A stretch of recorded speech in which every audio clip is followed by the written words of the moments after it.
Most restaurant chains spend decades trying to get into the United States. Harvey's spent decades doing the opposite. For more than 60 years, one of Canada's biggest burger chains stayed almost entirely inside Canada, even while competitors chased American customers, American investors, and American expansion. The strange part is that Harvey's had every opportunity to go south. They just didn't. Today, we're looking at why one of Canada's most successful restaurant brands turned down the biggest fast food market in the world, and how staying Canadian may have been one of the smartest business decisions the company ever made. Most restaurant executives dream about cracking the US market. The population is larger, the spending power is enormous, and success south of the border can turn a regional chain into a household name. Harvey's had decades to make that move, plenty of opportunities to try, and a product many Canadians genuinely prefer over some of the biggest names in fast food. Yet, the company stayed home. Drive through Ontario, Quebec, Alberta, or many other parts of Canada, and you'll find Harvey's restaurants serving burgers exactly the way generations of Canadians remember them. Cross into the United States, and the brand practically disappears, which raises a simple question. Why would a successful company willingly ignore the biggest fast food market on the planet? The answer starts back in 1959. That year, Mauran and Sukornyk opened the first Harvey's location in Richmond Hill, Ontario, during a period when the fast food industry was exploding across North America. New chains seemed to appear everywhere, and nearly all of them followed the same formula. Food needed to be fast, operations needed to be efficient, and every restaurant needed to function exactly like the one before it. Harvey's chose a different route. Instead of handing customers a finished burger and sending them on their way, the company invited them into the process. Customers could watch their burger move down the counter and choose their own toppings, creating something that felt personal long before customization became a trendy marketing phrase.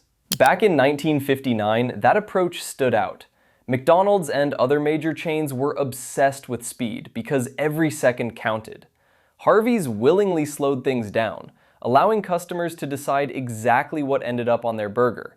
And that decision helped build a loyal following that would stick around for generations. The same choice also created a challenge. Customization sounds simple until you try scaling it across thousands of restaurants. Large chains depend on consistency, because consistency keeps costs down and service fast. Harvey's built its reputation around flexibility, which worked extremely well in Canada, but became far more complicated when people started asking whether the company should expand internationally. As the chain spread through Ontario and into other provinces during the 1960s, 1970s, and 1980s, Harvey's developed something many restaurant companies spend years trying to build. It became part of Canadian culture. Families developed their go-to topping combinations and debated whether fries or onion rings deserved a place beside their burger. Customers ordered Frings, introduced their kids to Harvey's, and eventually watched those kids become regular customers themselves. The relationship went beyond convenience because for many Canadians, Harvey's became the burger chain they grew up with. That loyalty became one of the company's greatest strengths in Canada. Ownership changed over the years, and Harvey's eventually became part of Cara Operations, now known as Recipe Unlimited. But the core customer base remained loyal. Restaurants stayed busy, the brand continued growing, and there was little pressure to completely reinvent a business that was already succeeding. That's where the American question becomes interesting. Many Canadians assume Harvey's must have attempted a major US expansion and failed. The reality is much less dramatic because there was never a large-scale rollout that collapsed. Harvey's simply never committed to one in the first place. Looking at the numbers, the decision starts making sense. The American burger business is one of the most crowded markets anywhere. McDonald's, Burger King, Wendy's, Five Guys, Shake Shack, Jack in the Box, Culver's, In-N-Out, Whataburger, and countless regional chains already compete fiercely for customers. Breaking into that environment requires enormous amounts of money, years of marketing, expensive real estate, and the willingness to lose money while building brand recognition. For Harvey's, the calculation looked very different. Canadians already knew the brand. Canadians already trusted the product. Canadians already understood what made Harvey's unique. Spending hundreds of millions of dollars to introduce an unfamiliar burger chain to American consumers carried far more risk than continuing to grow at home. What makes this even more interesting is that Harvey's struggled in parts of Canada where it didn't already have a strong foothold. British Columbia proved particularly difficult. The company opened locations there and maintained a presence for years, yet never achieved the same level of success it enjoyed in Ontario and Quebec. Local competition played a major role. White Spot and Triple O's already occupied the exact space Harvey's hoped to enter, and those brands had spent decades building relationships with customers across British Columbia. Commercial real estate costs didn't help either. As costs continued climbing, expansion became increasingly difficult. By the end of 2019, Harvey's had largely retreated from British Columbia. Some locations survived inside places like Home Depot stores, but the broader expansion effort never generated the momentum management hoped for. That experience offered a valuable lesson. If building market share in another Canadian province proved difficult, competing against dozens of established American burger chains would have been an even bigger challenge. Brand identity created another obstacle. Throughout its history, Harvey's leaned heavily into its Canadian roots. Advertising campaigns emphasized Canadian ownership, Canadian ingredients, and Canadian beef. Those messages resonated because customers already recognized the brand and understood its place in Canadian culture. American consumers didn't share that connection. Many people in the United States would have walked past a Harvey's location without knowing anything about the company. The very characteristics that helped the chain stand out in Canada carried far less weight in a market where local customers had no history with the brand. Recipe Unlimited also had another advantage that rarely gets discussed.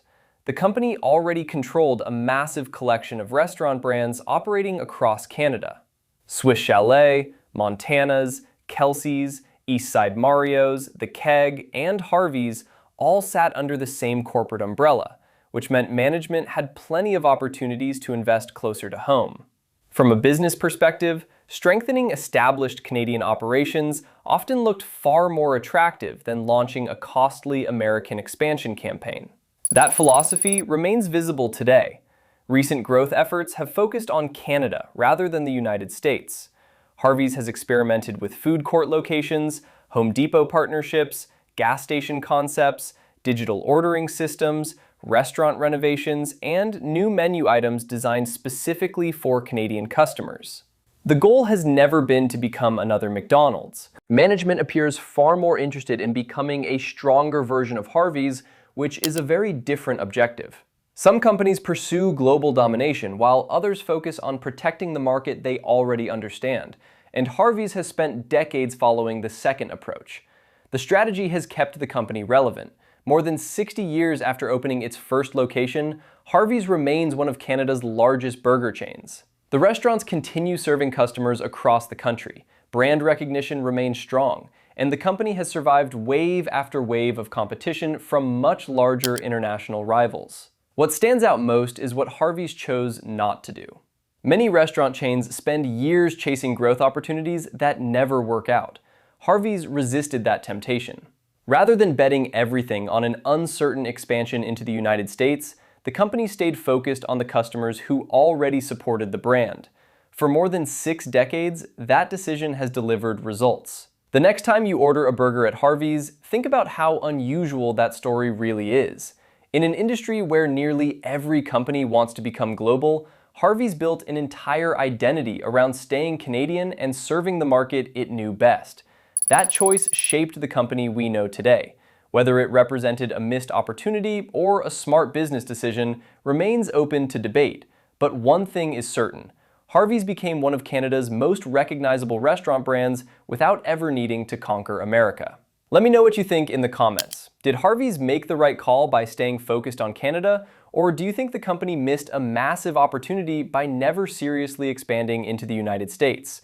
And while you're down there, tell me your go-to Harvey's order. Are you a classic burger person, or do you load it up with every topping in sight? If you enjoyed this video, don't forget to subscribe for more stories about Canadian companies, Canadian brands, and the businesses that helped shape the country.